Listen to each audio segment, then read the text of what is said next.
Welcome to the Healthful Woman Podcast, the fastest growing podcast in women's health. Today's Monday, October 11th, 2021. Today we continue with part 2 of our 6-part mini-series on twins. If you missed part 1 last week, the intro to twin pregnancies, make sure to listen to that one as well. Today, I'm joined by Andrei Rebarber to talk about prenatal care of twins, specifically the advice we give at the start of pregnancy. Things like frequency of visits, nutrition, exercise, lots of good stuff there. Next week, Andrei and I will be talking about some specific complications related to twins, like preterm birth and fetal growth restriction. On Thursday, our high-risk birth story is also twin-related. My guest from last week, Chani, is going to be back to talk about her second pregnancy, which was a complicated twin pregnancy. I think hearing her story will add a lot to what we're covering in the twin mini-series here. Hey, if you're new to the podcast, or if you've been listening for a while but never reviewed us, we would really appreciate it if you can go on Apple Podcast and rate us. It takes about 2 seconds once you're there. If you do have the time to jot down a few comments in the review, we would really appreciate that as well. Okay, enjoy part 2 of the twin mini-series. See you again Thursday for high-risk birth stories. Thanks for listening. Have a great day. Welcome to today's episode of Healthful Woman, a podcast designed to explore topics in women's health at all stages of life. I'm your host, Dr. Nathan Fox, an OBGYN and maternal fetal medicine specialist practicing in New York City. At Healthful Woman, I speak with leaders in the field to help you learn more about women's health, pregnancy, and wellness. All right, Andrei, welcome back to the podcast. How you doing? Doing great. Thank you. Fantastic. So I'm in New York City. You're in Brooklyn, but we're still podcasting. The podcast always moves forward. It's good to have Correct. you. The Williamsburg Bridge will not separate us. So we're going to be talking about twin pregnancies today and about prenatal care of twin pregnancies. And obviously, this is something that is near and dear to both of our hearts, not just professionally, but personally. You are a twin yourself, yes? I am. I don't remember my in utero experience, but yes, I am a twin. You're a twin. I have twins. We take care of twins. It's all twins, baby. It's awesome. We had a podcast already talking about the sort of diagnosis of twins and differentiating, the kind of placentation, identical, monochorionic, dichorionic. And we're also going to have separate podcasts on monochorionic twins or twins that share a placenta. So we're going to focus today on the most common sort of subtype of twins, which is not identical, two twins that have different placentas as well, and the prenatal care. And the first thing I wanted to ask, which is more sort of a philosophical question, do all women with twins need to see a high-risk doctor during pregnancy, like a maternal fetal medicine specialist? Now, we're biased because we both are those people, but I'm curious what your take is when people ask you that. My general take is that they should at least have a consultation with a maternal fetal medicine specialist, because often it gives people an opportunity for 1 full hour to review why we do more surveillance and monitoring in these kind of pregnancies, what the risks are, and managing expectations appropriately, how these pregnancies are different, can be affected by either basic things such as diet, nutrition, exercise, as well as more complex things like preterm labor, cervical length, preeclampsia. And I don't think that often enough, a lot of patients have a clear understanding of what happens in these pregnancies often, and are often surprised when certain adverse outcomes occur. And I think managing expectations is important. Yeah, I agree. I think that for most OBGYNs in practice, when someone comes to them for first visit, second visit, there's so much to go over. It's daunting how much there is to go over just about pregnancy, what to do, what not to do, what eat, what not to eat, what kind of tests we're going to do, what kind of visits, how does our office work, what do you do if there's a problem, who do you call, doing an exam, as your pap smear up to date. There's just so much stuff that has to be done that if someone comes and also has twin pregnancies, it's going to be so difficult to cover all of that in a prenatal care visit with your general OBGYN. So I guess there are OBGYNs who might schedule a separate appointment and who have a lot of experience with twins and might do this themselves. But like you said, usually having a separate consultation with someone just to focus on twins, like why do we care? What's going to happen? What might happen? What do we do to prevent that? What do we do to manage it? Is helpful.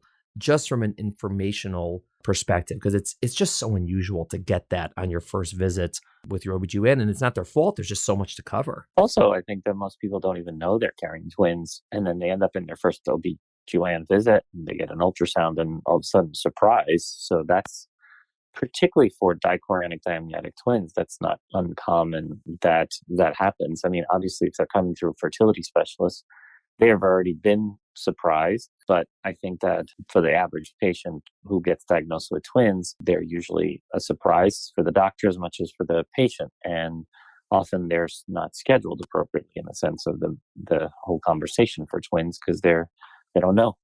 Yeah, that's a good point. And I think that over the course of pregnancy, so we practice in New York City, and there's a lot of people who take care of twins, and a lot of people with twins seek us out because we take care of twins, but also because we deliver twins. And I think that was another podcast we did into separate. You don't have to be a maternal fetal medicine specialist to be good at delivering twins. You just have to be experienced, right? Anyone who has a lot of experience delivering twins is going to be good at delivering twins. And it's not really the high risk training, but what we're going to be focusing on today is sort of the prenatal care of twins.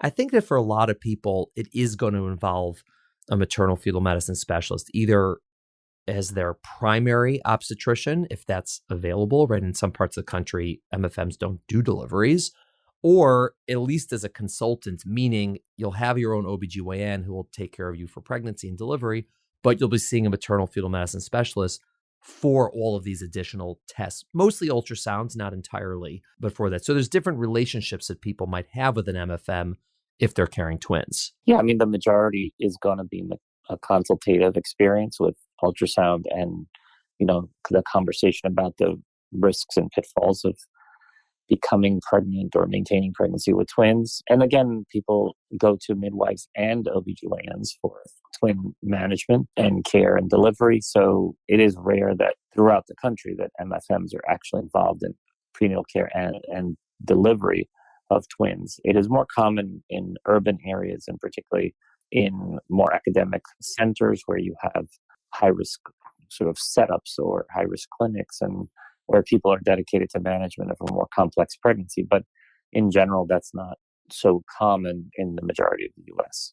Yeah, what I tell women when they ask me, do I need to see a high-risk doctor? I say, well, there's two things you need to consider. The first is just for surveillance of your twins.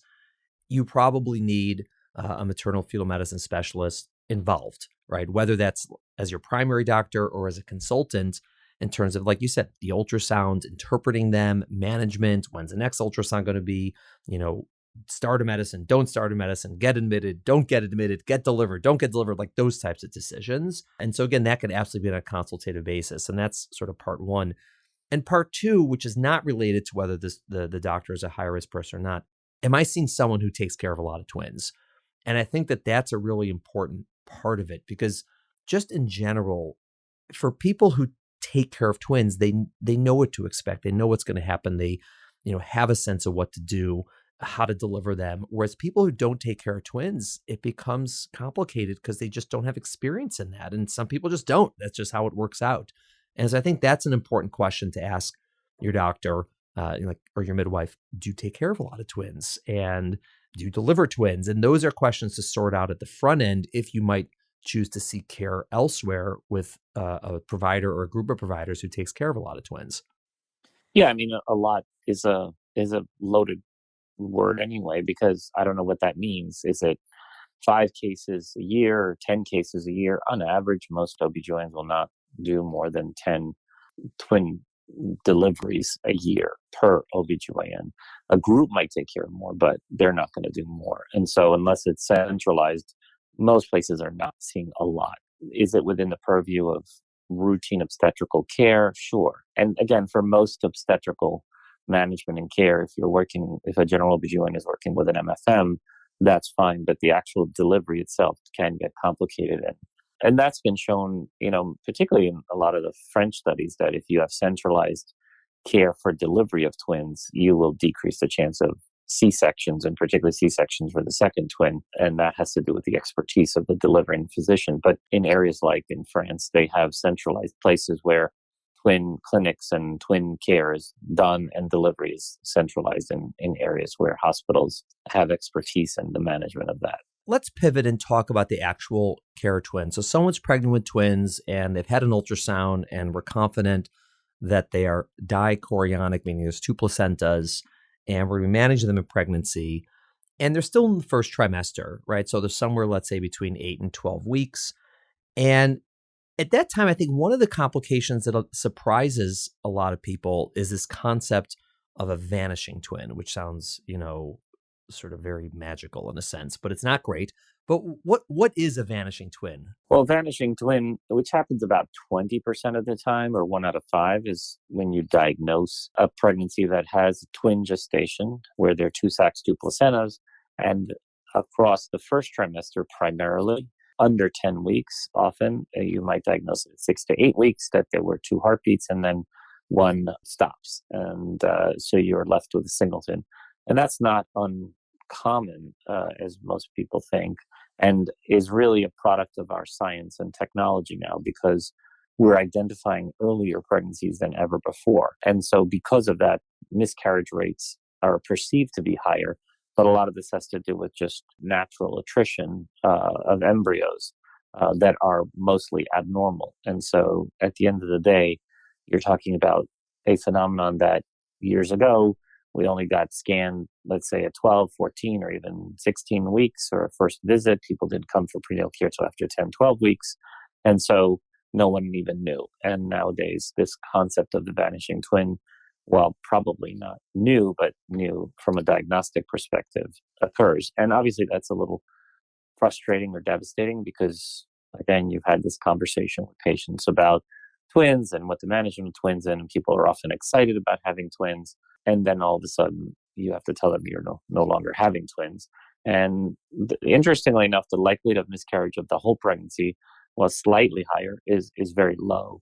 So the majority of these pregnancies, even after a vanishing twin phenomenon, the remaining fetus has a very low probability of miscarriage and has a low probability, or really no greater probability, of complications in the rest of the pregnancy if the vanishing twin occurred under 10, 12 weeks.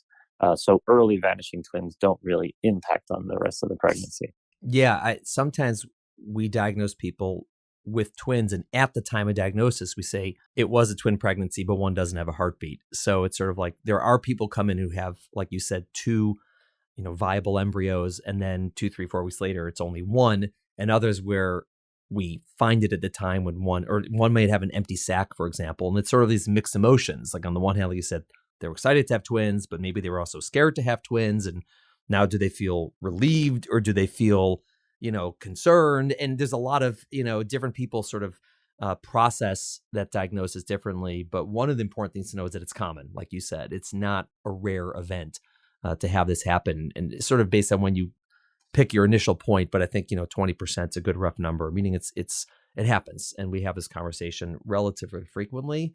And as you said, fortunately for the remaining twin, there does not appear to be any real risk of any direct impact or indirect impact. And it typically goes on to a healthy singleton pregnancy, which is good. What about screening for aneuploidy or genetic abnormalities or Down syndrome in twin pregnancies? Is that different from singleton pregnancies? I know we did a lot of this on singleton pregnancies, but are there any parts of twin pregnancies that make it unique? Again, we're talking about not identical twins, 2 different placentas. Yeah, we could. I was going to go over that, but I would just on the sort of broad stroke about routine prenatal care. I mean, I think that there are many aspects of prenatal care in twins that are pretty much similar to singletons, but what's really important to note is that twins are associated with higher rates of almost every potential complication for singleton, except going overdue and being large, or what we call macrosomia. So all ills of pregnancy are increased in twins. And I think twins should know that there is a higher risk for multiple complications in there across pregnancy. And we monitor these. One of them is going to be aneuploidy or genetic screening. So when you're talking about dizygotic twins, which having 2 eggs fertilized by 2 sperm means dizygotic, and most dichorionic diamniotic twins are dizygotic, though That's not 100%. That means that there are some dichorionic type amniotic twins, which means 2 placentas, 2 sacs that could be identical, but the majority are non-identical. When you talk about non-identical twins, they have twice the risk for maternal age-matched, singleton pregnancies for having at least one affected fetus as far as chromosomal problems. So just 2 kids, so twice the risk. Okay. So when you're talking about that, there is a little bit of a higher risk of one of the two having a problem. And statistically, the maternal age or break point where we traditionally recommended invasive testing was always around 32, 33 for twins rather than 35.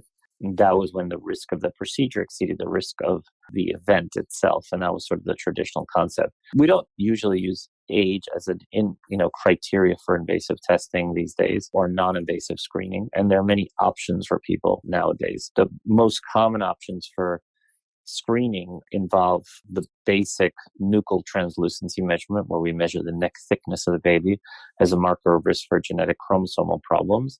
And at that same time, a lot of us will do kind of a structural evaluation where we look at the embryos and make sure they're developing normally and there's no major structural problem, such as an abdominal wall defect, a spine defect, things like that. Normally that's done around 11 and a half to about 13 weeks.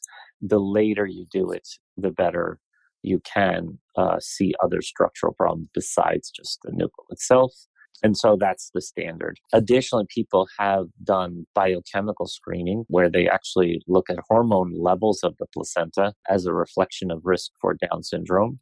And when you combine the biochemical screening with the nuchal, which is kind of what's done in singletons, it seems to perform well, but alone, it really doesn't perform as well as it would be in a singleton. And that has to do with the fact that the hormone levels, the way the lab works it out, is it just actually halves the actual hormone levels. So you have 2 placentas and assumes that an equal distribution of these hormone levels are coming from the placentas, which makes it a little, unfair, because you may have one placenta producing more, one less, and the one that's producing less, particularly for certain of these hormones, may affect risk for Down syndrome. And then finally, something called the nasal bone. A lot of places are also looking at the presence or absence of the nasal bone as another marker for Down syndrome. The nasal bone and the nuchal are actually fetus-specific markers, which means that they actually are telling you about each individual fetus, whereas the hormone levels are actually pregnancy specific, and so they are not ideal in twins. And screening this way for chromosomal problems like Down syndrome, something called trisomy 1813, is not as good as singleton by about 5% in its 5 to 8% as far as sensitivity or pickup. And then more recently, people are doing non-invasive prenatal screening, where or what we call NIPT, using cell-free DNA, or they actually look at fragments of DNA from the maternal circulation, fragments of placental DNA actually, and looking at that as a reflection of risk for Down syndrome and trisomy 1813, as well as the gender. They can actually tell you the fetal gender, and that can be done as early as 10, 11 weeks gestation, and it's really quite accurate. So NIPT, cell-free DNA, can actually perform better than the traditional nuchal screening, even if you combine biochemical and nasal bone, close to 98, 99% in its pickup rate for Down syndrome. It may have higher, what we call test failure rates, depending on which company used. And part of that reason is that they have actually lower amounts of fetal fraction sometimes. So there's a lower amount of placental DNA circulating. And so the test may fail as much as 3% of the time, 3.5%. Whereas in situations where you're talking about singletons, the NIPT testing has a lower failure rate, under 2%. So that's kind of the difference. The additional piece of information that NIPT can give you is it also can give you information about the fetal genders. And so you can have gender chromosomal abnormalities, something called Turner syndrome, where there's only one X chromosome, or Klinefelter's syndrome, which is XXY. So you can have an additional extra sex chromosomes that create certain genetic syndromes. So that can give you more information. And finally, depending on which NIPT company you use, one of the companies that uses a method that's a little different than the others called SNP-based. So they look at sequences of DNA within that fragment, simplistically. They actually can also tell you whether they're dizygous or not, or monozygotic, which means whether they're identical or fraternal. Not all NIPT companies can tell you that. Only one of the companies out there uses SNP-based, and it can give you that differential, which can be actually helpful because, particularly for genetic risks as well as some other risks in the pregnancy, it might be helpful to know whether they were identical versus fraternal. So that's a little bit about screening. Right. And all of these tests are the same tests, other than, of course, the identical or not identical. It's the same information you would get when testing one baby. But like you said, one of the unique things is when you're testing twins, other than the ultrasound portion, which looks at each individual baby, if you got an abnormal result, let's say, you wouldn't know which baby it is, right? So it could say, for example, there seems to be a higher risk of Down syndrome on one of those screens, but you would have no way of knowing which baby we're talking about. So if on ultrasound, it's pretty obvious, right, that one looks abnormal and one looks normal, fine. But otherwise, almost always, if there's an abnormal, and even, pretty much in any situation, if you're going to be testing, like with a CVS or an amniocentesis, you're going to test both just to be sure what's going on. And so it really does function truly as a screening test. Like, even if it looks like, it's very clear that one of them is abnormal, you wouldn't know until you actually do the CVS or the amnio to figure out which one it is. And then, we talked about this a little in our CVS amnio podcast. It's really important that the person who does that has a good sense of, mapping out which baby's where, which placenta's where, because if you get back the results, it says, all right, one is normal, one is abnormal. You have to remember which one, when you test it, how are you going to find that one later if you have to figure it out? And so that's really important. If there are no features, right, like an increased nuchal or a structural problem, you can get into, and they can be confusing left-right on ultrasound versus the patient's left-right, as well as up-down. And the CVS itself can, unless you know what you're doing, because you can have what's called cross-sampling error. So the tip of your needle, you may think you're in one placenta, but if the placentas are fused, you may be sampling the other placenta, not the one that you think you were going for. So expertise in CVS for twins is really quite important, as is amnio, but at least those are separate sacs. It has been reported that people sampled the same sac, because they can't map out even at amniocentesis. So CVS and amniocentesis definitely needs a higher level of expertise from the operator and more comfort with that, particularly if the implications of that would be that people may want to stop the pregnancy with the affected fetus, something called a fetal reduction, because if that's the case, that ideally mapping is critical to knowing which fetus was affected or not. But if not, still, you would want to know which fetus was affected and how you would track and follow it anyway. Now, assuming all goes well and someone gets through the first trimester, no miscarriage, both babies look good, genetic screen is normal or genetic testing is normal. And so we're highly confident this is proceeding as a twin pregnancy and all looks okay. How do you counsel women in terms of, let's just start with the basics, like how often they be coming to the office? Like how frequent are their visits going to be, let's say? So I usually have a conversation that you're going to see us more. And basically, at least in our practice, we tend to do every 2 weeks from 16 weeks on. So it's usually every 4 weeks before that time, then every 2 weeks from 16 weeks onward until about 32 weeks. And then we see them weekly from that point on. And that's just a good rule of thumb. Most pregnant women with twins will have a lot of symptoms that are concerning for various conditions. So, for example, preterm labor, which is, we can talk about a little later, but that's associated with a higher risk in twins. Most pregnant women with twins will have back pain, pelvic pressure, and uterine cramps, particularly earlier. The uterus is growing, it's stretching at a more rapid rate.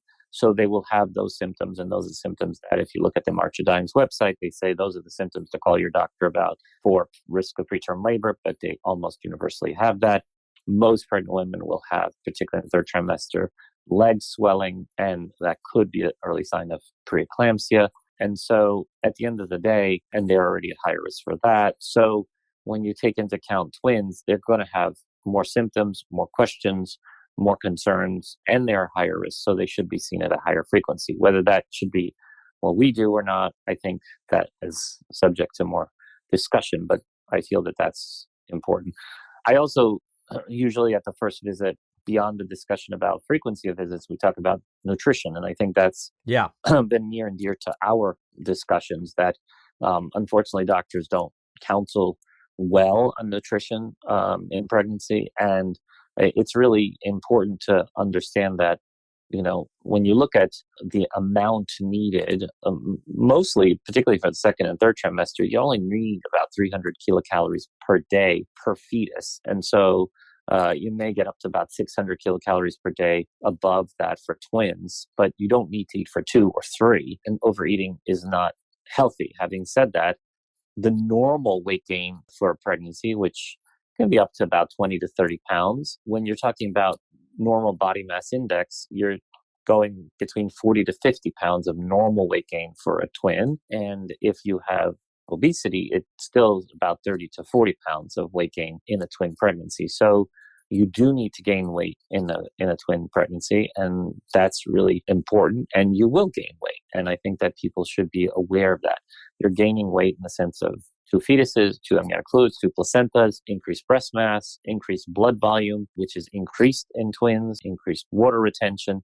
So there's a lot of weight gain, but it isn't necessarily fat weight gain, but you're gaining a lot with twins by the time, hopefully, full term arrives. And it's normal to counsel about nutrition. And we, in our practice, are big proponents that all twins deserve to have, all twin pregnancies, a nutrition consult to go over their diet and understand the breakdown of fats, carbohydrates, and protein in a regular meal from a practical level point of view, and how that applies to that individual and their eating habits and their culture. And I think those are really important, that we just don't have the time, but a good, proper nutrition consult to allow for the appropriate weight gain in pregnancy, the appropriate caloric intake should be standard of care in twins. And there's data to suggest that inappropriate care is associated with more complications in pregnancy. And so it is one of the most basic interventions we can do to optimize outcome and fetal well-being in the twin gestation. Yeah, I totally agree. When I see twins at the beginning of pregnancy and we have a consultation,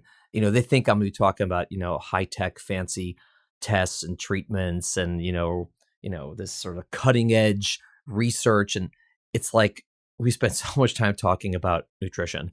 And we've seen this in our own studies, and it's been shown elsewhere that, for twins, it's not just, expect to gain more weight, like don't be upset if you do. It's like, no, you really need to gain more weight. And when people gain what's recommended, which ends up being for most people on average about 1 pound a week, once they're not throwing up so much in the first trimester, which is a lot for people to gain.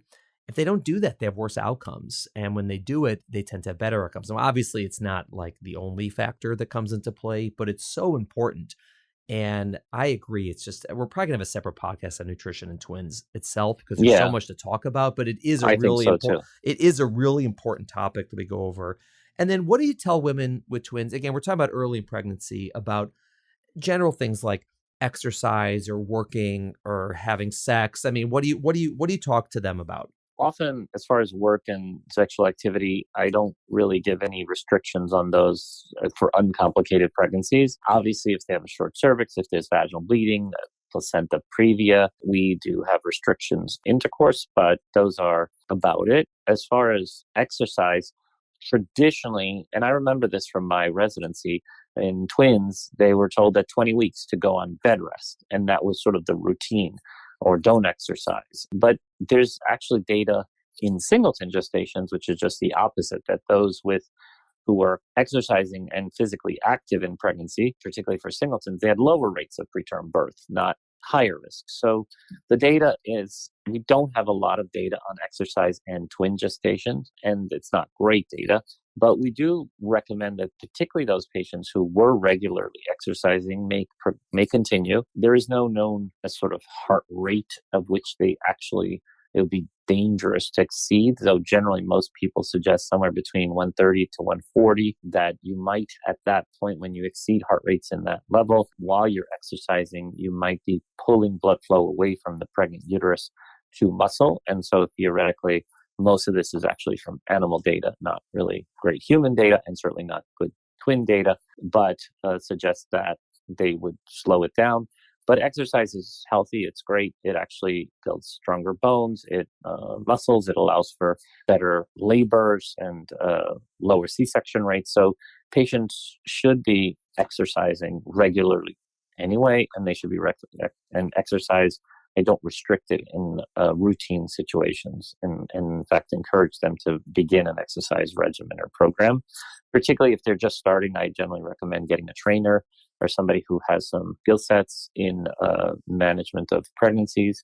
We generally don't recommend core training, core work, but cardiovascular work is fine, swimming is fine, yoga, certain positions probably not, but yoga is a great form of exercise in pregnancy.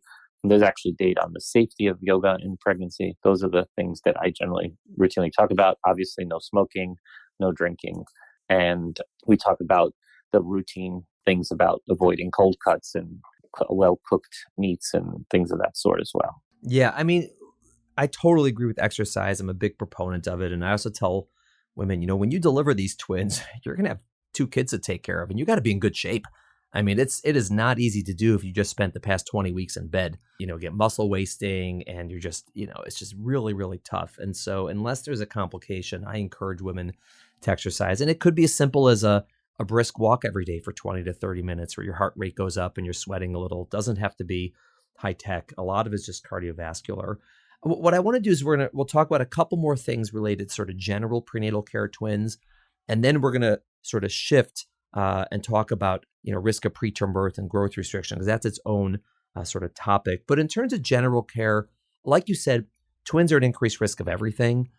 For gestational diabetes, which they're at increased risk of, there's not that much to do about it. I mean, I think good nutrition and exercise might reduce that risk a little bit, but a lot of it is just related to how the body responds to the placenta. So we screen all women with twins like we would singleton pregnancies. And if a woman with twins gets gestational diabetes, the management is very similar. The outcomes tend to be good. In fact, and we could talk about this in a separate podcast, it's really unclear if twins even have gestational diabetes or not, because we're using singleton criteria, and that's a controversial thing. But it's not something to really worry about with twins. I would just say normally we screen them between 24 to 28 weeks, unless they have other risk factors. Sometimes we'll screen them earlier at around 12 weeks or so, 14 weeks, if particularly, or earlier, if they have pre-existing obesity or you might add PCOS, right.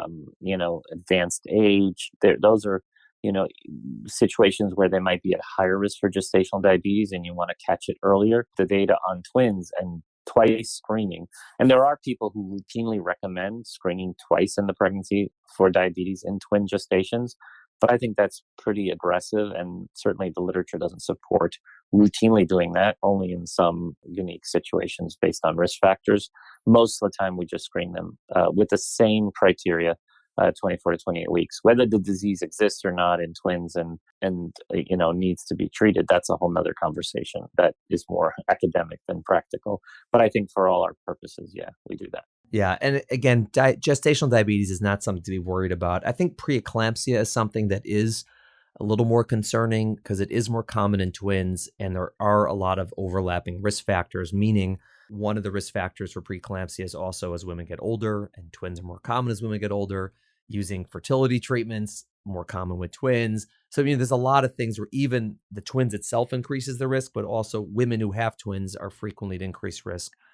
It's one of the things we screen for it in terms of checking blood pressure, but something women know about. One of the things we do in our practice is we have all women with twins take a baby aspirin, which has been shown to lower the risk in all women, but certainly in higher risk women, it's more effective. And so that's something we do in our practice. And I think more and more doctors are recommending that for women with twins, to take a baby aspirin every day, along with their prenatal and other supplements. Yeah, it's not, we were doing this for the past 20 years. Before with the baby aspirin was hot. We were before early adopters. Yeah. But the data and now the U.S. Preventative Task Force high risk criteria, which are endorsed by The American College of OBGYN suggests that multifetal gestations, patients with chronic hypertension, patients with a previous history of preeclampsia, type 1 or type 2 diabetes, chronic kidney disease, and certain autoimmune disorders like phospholipid antibodies or lupus. Those are the high-risk people to develop preeclampsia. And in those high-risk cohort, and in that all those medical conditions, multiple gestations are included in that. They all are recommended to go on a baby aspirin and for the prevention of preeclampsia. And it does seem to modestly decrease the risk by somewhere on the order of 5 to 10%, maybe a little more, depending on the risk factors. So it's not that it's a cure-all, but it does seem to decrease the incidence, and I think that's worthwhile to do. So in all of our patients, we recommend that they start at somewhere, and it's important when you start, ideally it should be under 16 weeks. We generally recommend somewhere between 10 to 12 weeks to start. There suggests some data that you can even start it earlier, but certainly you want to start it before 16 weeks. After about 20 weeks, there probably is little to no effect to start. So as far as the prevention of preeclampsia, so it's probably worthwhile to know about this early and start early with the baby aspirin. And we're not alone because there's standard guidelines that suggest this may be a beneficial intervention on a routine basis.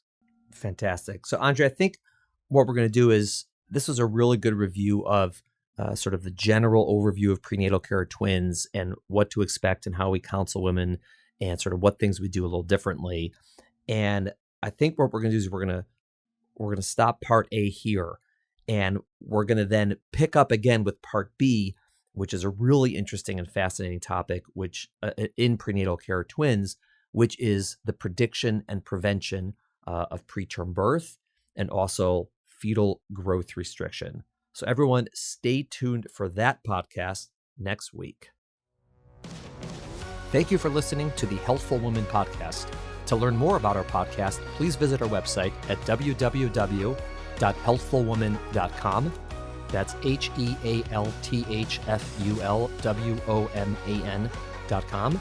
If you have any questions about this podcast or any other topic you would like us to address, please feel free to email us at hw@healthfulwoman.com. Have a great day. The information discussed in Healthful Woman is intended for educational uses only. It does not replace medical care from your physician. Healthful Woman is meant to expand your knowledge of women's health and does not replace ongoing care from your regular physician or gynecologist. We encourage you to speak with your doctor about specific diagnoses and treatment options for an effective treatment plan.